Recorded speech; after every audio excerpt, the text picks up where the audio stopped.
세상을 살면서 우리가 하나님 앞에 살아갈 때마다 우리는 하나님의 사람으로 어떤 상태 가운데 놓여 있을까라고 한번 우리를 점검해 볼 필요가 있습니다. 다시 말해서 현재 우리의 영적 상태는 어떤가? 무엇을 의지하며 살아가고 있는가? 누군가를 의지할 수 있다는 것은 삶에 있어서 너무나도 큰 버팀목 같습니다. 자녀들이 부모를 의지하는 것 너무나도 큰 버팀목이죠. 또 우리나라는 특히 각 지역마다 가보면 제주에 가도 돌 하루방이라는 것이 큰 게 있잖아요. 그것이 어떤 사람들은 그것을 통하여서 어떤 풍수나 모든 어떤 재앙이나 이런 것에서 이것이 지켜줄 것이다 라는 이러한 또 습성을 가지고 있는 그런 모습들도 있습니다. 그럼에도 우리가 의지하는 그 무엇은 삶의 전체를 책임지거나 늘 옳은 방향으로 인도할 수 없다는 것을 알게 됩니다. 특히 우리가 부모를 의지해도 우리가 살아가는 삶에 있어서 우리가 스스로 무엇인가를 해 가야 되는 이러한 때가 오기 때문이죠. 그래서 사람들은 근심과 낙담을 하게 되고 그러면서 어떻게 하면 더 확실한 버팀목과 같은 존재가 있을까라고 찾게 됩니다. 16세기 위대한 신학자인 마틴 루터는 한때 오랜 기간 동안 그가 하나님을 믿는 사람임에도 불구하고 근심과 낙담 가운데 살았다고 합니다. 그러던 어느 날 신앙이 좋았던 그의 아내가 그에게 검은색 상복을 입고 나타났습니다. 그때 루터는 그의 아내에게 이렇게 물었습니다. 누가 죽었어? 그의 아내는 이렇게 말합니다. 하나님께서 죽으셨습니다. 루터는 깜짝 놀랍니다. 하나님? 당신은 어떻게 거룩하고 영원하시고 전능하신 하나님이 죽었다고 말할 수 있습니까? 라고 말했습니다. 그때 부인의 대답은 이랬습니다. 저는 당신이 사는 모습을 보면서 전능하신 하나님께서 죽었다는 것을 느꼈습니다. 그제야 루터는 자신이 마치 하나님이 더 이상 살아계시지도 않고 사랑으로 돌보아 주시지 않는 것처럼 살고 있다는 것을 그는 깨닫게 되었습니다. 하나님을 의지하지 않고 근심과 걱정으로 인하여서 나의 힘만을 믿고 세상을 의지하며 살아왔던 자신이었음을 깨닫게 되었다는 것입니다. 이러한 삶은 분명 하나님이 계시지 않는 삶이었음을 그는 고백하였습니다. 그래서 그는 자신의 관점에서 살아온 삶을 하나님의 관점으로 되돌리고 감사함으로 살았다라고 고백한 것을 보게 됩니다. 세상 가운데 우리의 삶의 도움이 어디서 왔을까요? 본인이 잘 몰라서 스스로의 능력과 세상의 물질 권력 그리고 좋은 배경들 등에서 우리의 삶의 도움이요 바탕이 되었다고들 많이 생각할 것입니다. 그래서 사람들은 이런 것들을 의지하며 사는 것에 익숙해져 있을 것입니다. 개인의 차가 있지만 자신의 가진 능력, 지식, 권력, 물질, 부 이러한 것을 의지하면서 살아가는 것이 우리의 삶에 익숙해져 있다는 것이죠. 그래서 그러한 삶이 좀 더 여유있고 넉넉하면 다른 것을 돌아보고 교회도 갈까? 내가 어떤 믿음을 가져볼까? 라고 반대 입장에서의 삶을 살아가는 분들이 요즘 많이 나타나고 있는 것을 보게 됩니다. 그러나 진정 이 모든 것들이 우리의 삶에 도움이 되었을까요? 이러한 과정에서 실망과 낙담이 찾아와도 변함없이 또 그 자리로 돌아가는 우리의 인생이 아니었을까 생각해 봅니다. 그러나 우리가 어디를 바라보고 사느냐에 따라 도움의 원천이 무엇인가를 결정할 수 있을 것입니다. 진정 우리가 소유하고 우리가 바라보는 이러한 것들이 스스로가 존재해서 우리의 버팀목이 되어주고 있었을까라는 이러한 생각을 해보아야 된다는 것입니다. 우리가 가지고 있는 어떤 물질, 권력, 지식 이 모든 것들은 그것이 원천이 아니라는 사실이에요.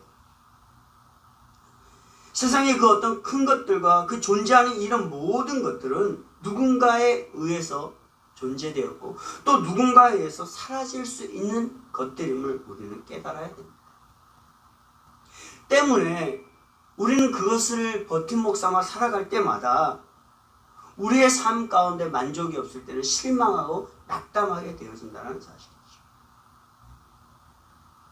그렇다면 우리의 눈길과 우리의 생각은 원천이라는 존재에 대해 갈망하고 찾으며 인생을 모두 맡길 수 있는 그러한 삶으로 우리는 되돌아가야 합니다.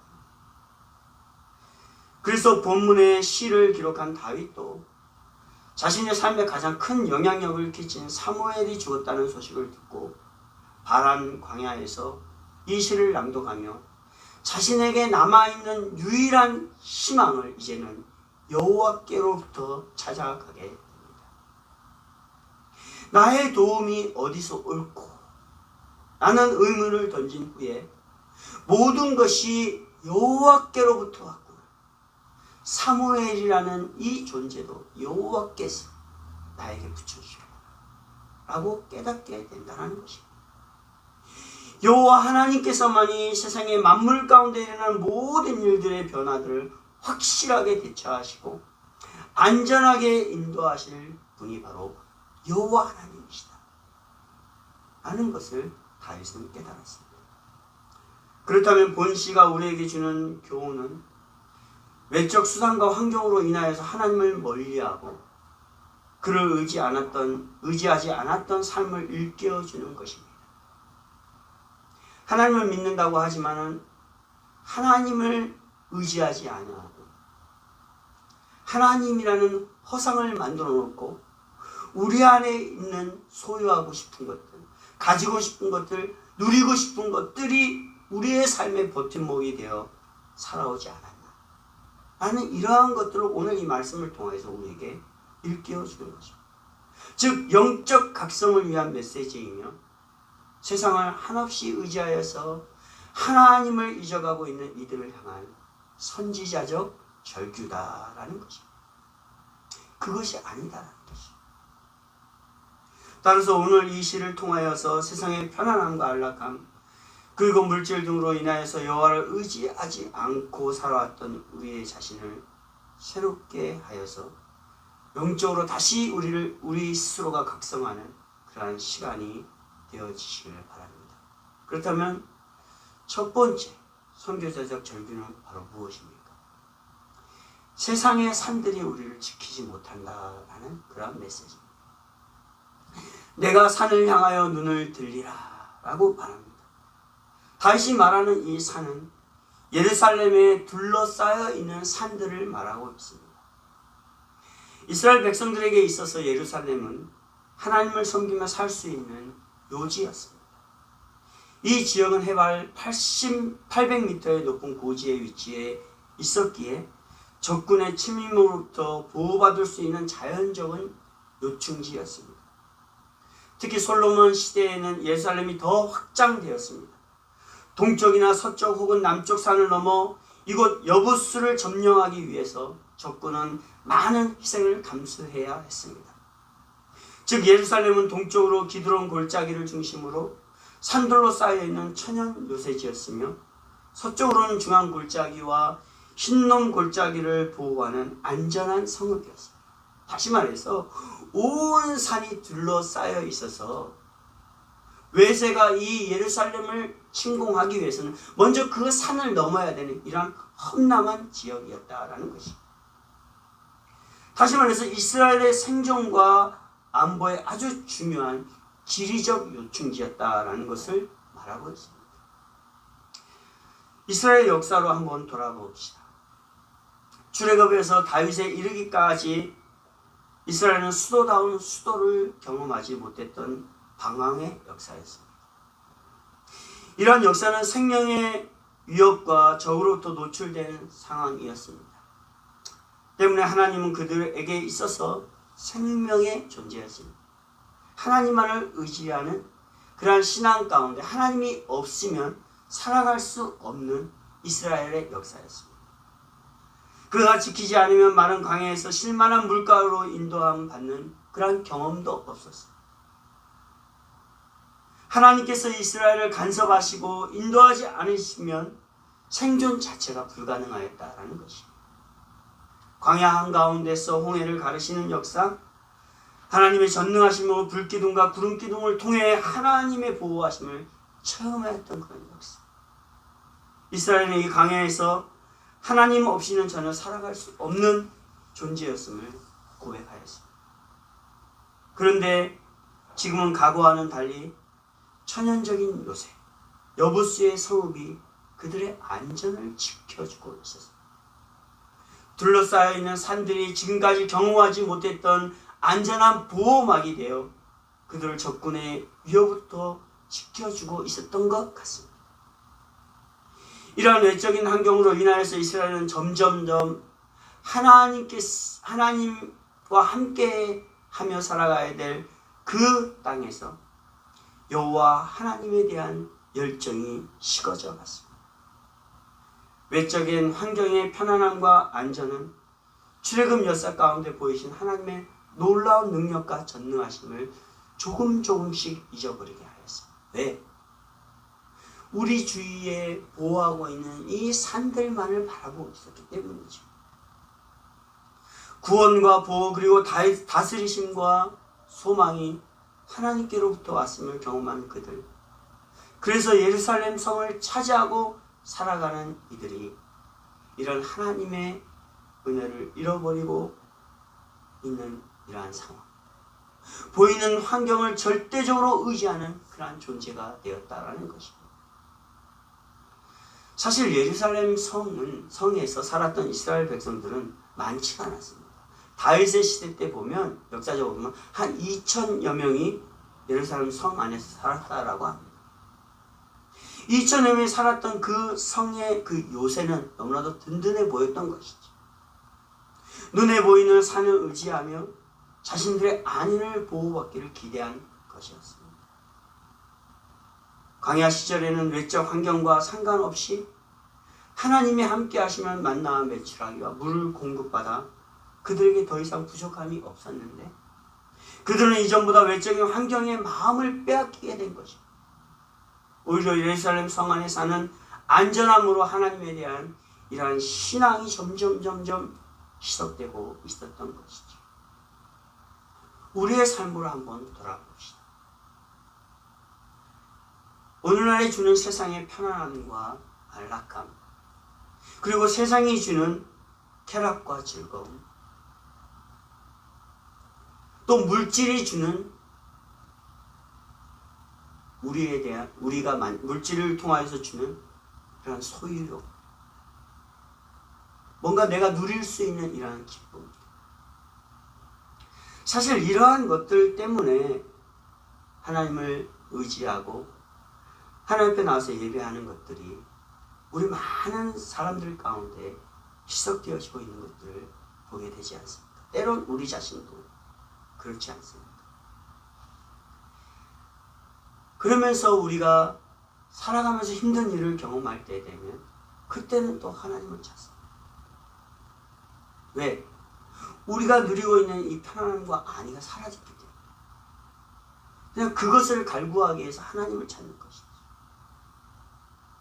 다시 말해서 우리의 육적인 것을 만족하기 위해서 하나님을 찾고 하나님 앞에 나와서 하나님을 수단 삼아 살아가고 있는 이러한 잘못된 신앙생활 가운데 살아가고 있다는 것입니다. 다윗은 어떤 산이 자신을 둘러싸여 보호할지라도 그 원천은 바로 여호와라는 사실을 깨닫게 됩니다. 때문에 우리 주위에 둘러싸여 있는 산을 보는 것이 아니라 그 산을 그곳에 배치하시고 인도하신 여호와를 바라보아야 된다는 것입니다. 즉 그 본질이신 하나님을 보지 못하고 보이는 환경에 안주하는 영적으로 도태된 신앙을 우리에게 깨닫게 하는 것입니다. 우리가 가지고 있는 이 여러 가지의 물질들은 금방 사라집니다. 또 소유한 것까지만 없어져요. 우리의 건강도 그렇지 않습니까? 늘 건강한 것 같지만 하루하루 시간이 지나고 한 해 한 해 지나면 우리의 건강도 쇠퇴하게 되어 있습니다. 아무리 좋은 것을 먹고 아무리 운동을 해도 때가 되면 다 하나님께로 돌아갈 수밖에 없어요. 이런 하나님의 긍명들을 거슬러서 살아갈 수 없다는 것입니다. 때문에 이러한 경륜 가운데 우리를 인도하시고 우리를 지키시고 우리 가운데 우리의 삶을 하나님 앞에 살아갈 것을 요구하시는 그 하나님만을 바라보는 것이 우리의 삶의 핵심이 되어야 된다는 것이.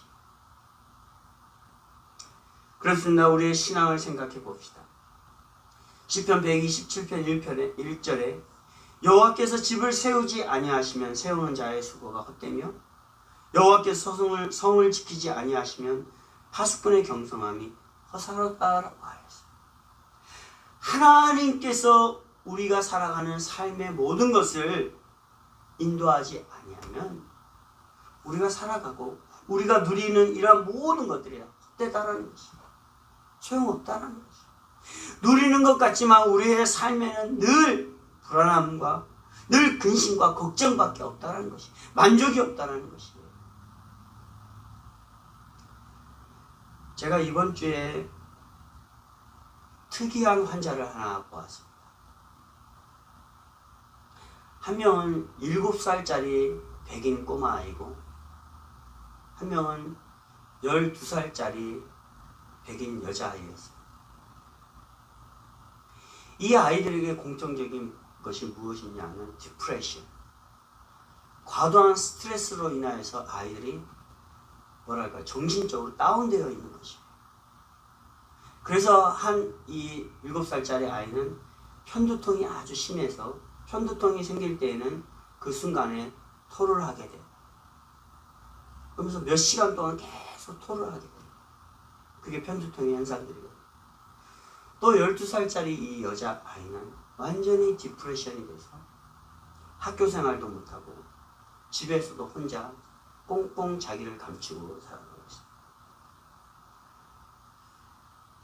그래서 그 여자아이하고 이제 상담을 하면 이야기를 하면서 물어봤더니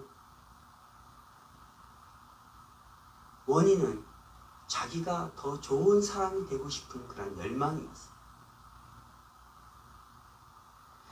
사람들이 살아가면서 이렇게 보니까 사람들보다 자기가 배려한 삶을 살고 있는 것 같지 않은 거예요.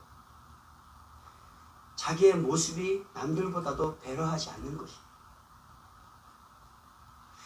그러한 생각에 갇히다 보니까 이 아이가 자기 스스로가 디프레션이 되고 스트레스를 받고 학교를 가면 빨리 집에 가야 된다는 생각만 깜짝이 되고 아이들하고 같이 생활하지 못하고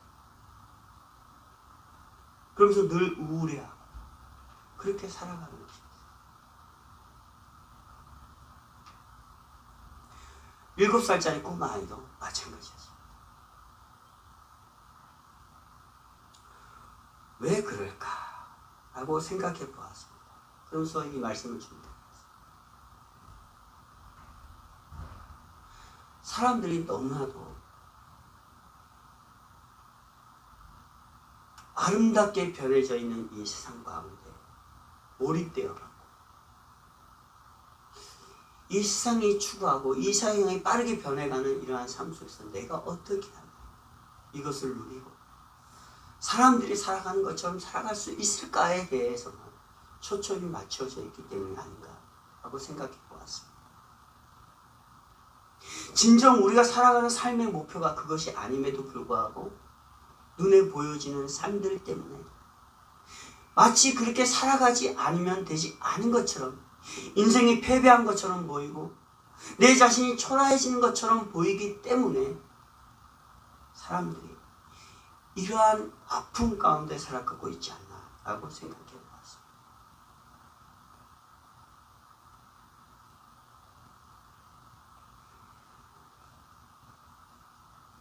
우리를 감싸고 보호하는 세상의 모든 산과 같은 것들은 모두 하나님의 능력으로 지으신 것입니다. 다시 말해서 하나님께서 간섭하시고 섭리하지 않으면 우리의 삶에 놓여있는 이 모든 것들은 무의미하다라는 것입니다. 때문에 우리는 그 산에 안주하고 매료되는 것이 아니라 그것을 만드시고 계획하신 하나님께 모두 생각과 삶을 의지하며 소망을 찾아야 합니다. 특히 21세기 문명 가운데 살아가는 우리에게는 보이는 것을 뛰어넘어 그 뒤에 서 계시는 여호와 하나님을 소망하는 것이 얼마나 큰 믿음의 요구인지 알 것입니다. 우리에게 감춰져 있는 이 보화들 때문에, 이 물질 문명의 아름다운 것들 때문에 하나님을 보지 못한다는 것입니다. 때문에 우리의 믿음을 통하여서 그 하나님을 바라보는 것이 너무나도 힘들다는 것이죠. 때로는 우리 앞에 감춰져 있는 것을 걷어내야 하고, 우리 앞에 보이는 산들이 주는 그 아름다움과 그 만족을 때로는 포기해야 합니다.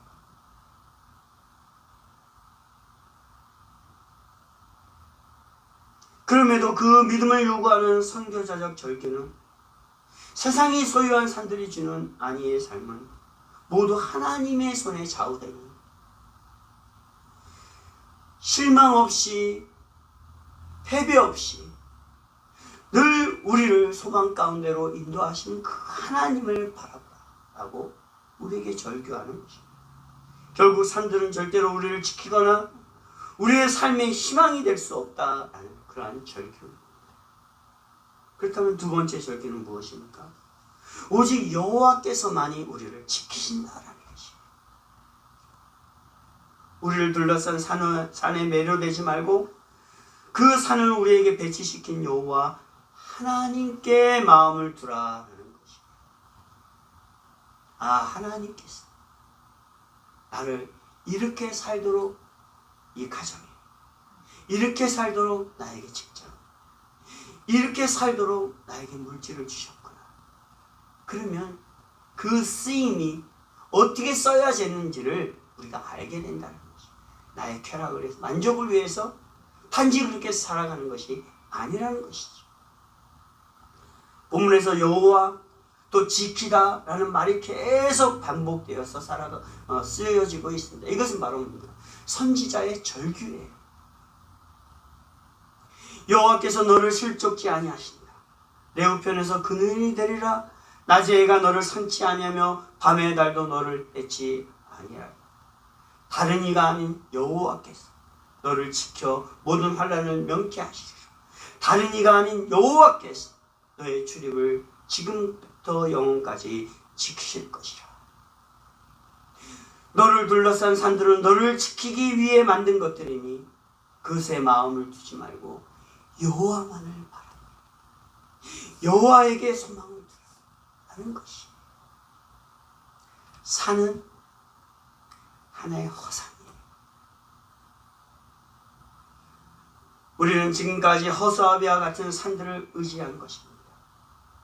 오히려 그 산들을 지으신 여호와 하나님만을 바라보고 의지해야 합니다. 산들이 주는 안전과 보호를 바라보지 말고 그 산을 통하여 우리를 지키시는 구원의 하나님을 의지하는 것입니다. 다시 말해서 보이는 것에 매료되는 인간의 습성을 버리라는 것입니다. 그래서 저는 그 아이들에게 이러한 이야기를 했습니다. 치료하기 전에. 너희들은 창조주께서 다른 사람들보다 더 독특하게 너희 모습을 그대로 아름답게 사용하시기 위해서 너는 이렇게 만드시고 너는 이렇게 하셨어. 다른 사람들이 가지지 않은 너에게 달란트가 있어. 능력이 있어. 아름다움이 있어. 얼마나 이쁜지. 애들이 남자아이고 여자아이인데 정말 이뻐요. 그런데 더 이뻐지길 원해. 다른 사람보다 더 베러한 퍼슨이 되기를 원한다고 하는 이 허상. 그래서 저는 그렇게 얘기했습니다. 너희들에게 그러한 포텐셜이 있고 그러한 것을 너희들이 생각해봐 라고 그렇게 얘기를 하고 치료를 하게 되었습니다. 그렇다고 뭐 신앙적인 이런 얘기는 제가 해주지 못했지만 어쨌든 그것은 바로 무엇입니까? 하나님께서 이미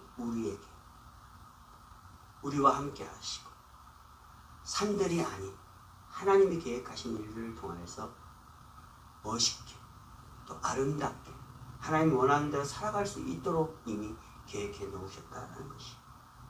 그러나 하나님을 의지하지 않으면 그 계획대로 우리가 살아가지 못하고 죄악된 이러한 인간의 습성으로 인해서 눈을 들어 뭐예요? 우리에게 보여지는 산을 바라보고 우리에게 보여지는 물질을 바라보고 세상을 바라보게 될 수 있다는 것입니다. 하나님께 주셨던 은혜들을 생각해야 다윗의 개인적인 것들뿐만 아니라 이스라엘의 은혜의 역사들을 말입니다. 또 우리의 역사들을 말입니다. 사울이 피해 다녔던 환경, 마실 거가 먹을 것이 없어 입을 것이 없어 헤매이던 그런 광야의 시간, 죄 가운데 죽었던 우리들을 예수 그리스도의 보혈로 구원해 주신 그러한 은혜들, 그곳에는 보호하는 산이 없어 오직 여호와 하나님만을 바라보았다라고 말할 수 있겠습니까? 비록 육체와 삶을 보호하시는 산들이 없어도 시시때때로 필요를 따라 먹을 것과 입을 것 그리고 안전한 지대로 인도하셨던 여호와 하나님의 존재만을 의지하였기 때문에 팬데믹의 어려운 상황 가운데서도 우리가 한번 생각해 보십시오. 직장도 돈벌이도 사업도 제대로 할 수 없는 그러한 시간이었음에도 불구하고 하나님의 은혜는 우리를 지금까지 풍족하게 이끄시지 않았습니까?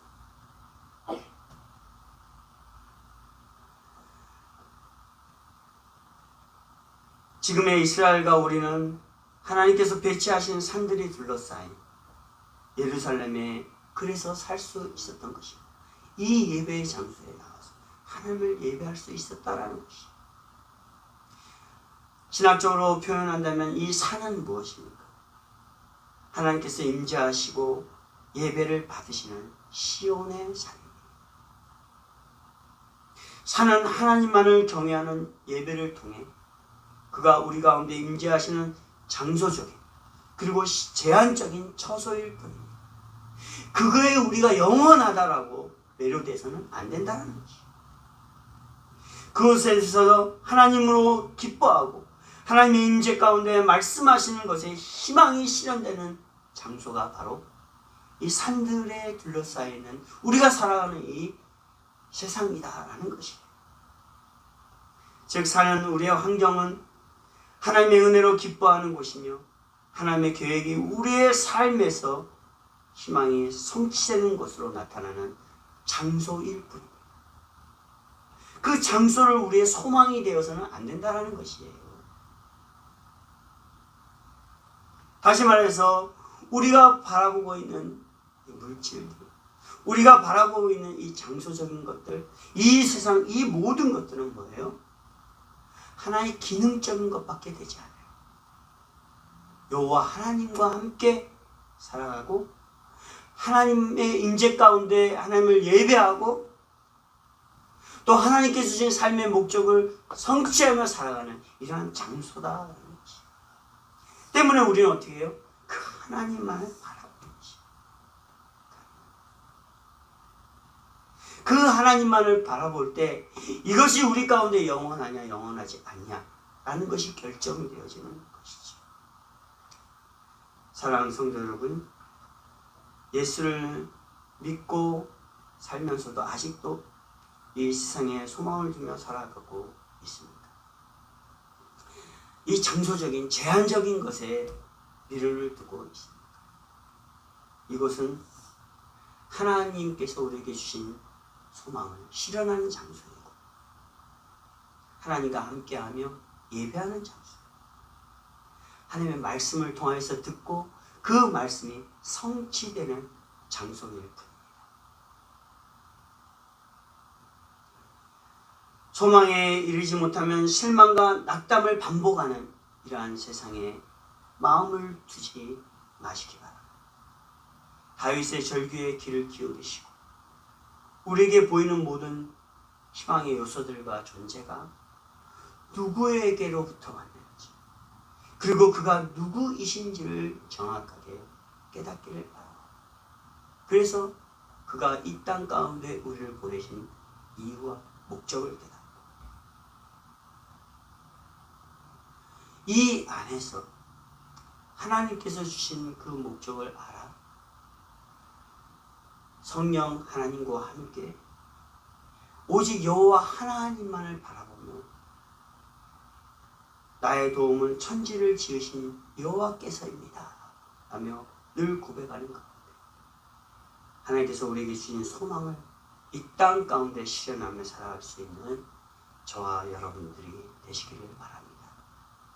눈을 들어 산을 바라볼 때 그 산 가운데 임재하시는 하나님만을 바라보시고 그래서 그 하나님과 함께 늘 기뻐하며 낙담과 좌절과 실망 없이 이 땅 가운데 주님과 함께 동행하며 살아가는 저와 여러분들이 되시기를 주님의 이름으로 부탁을 드리겠습니다. 기도하겠습니다.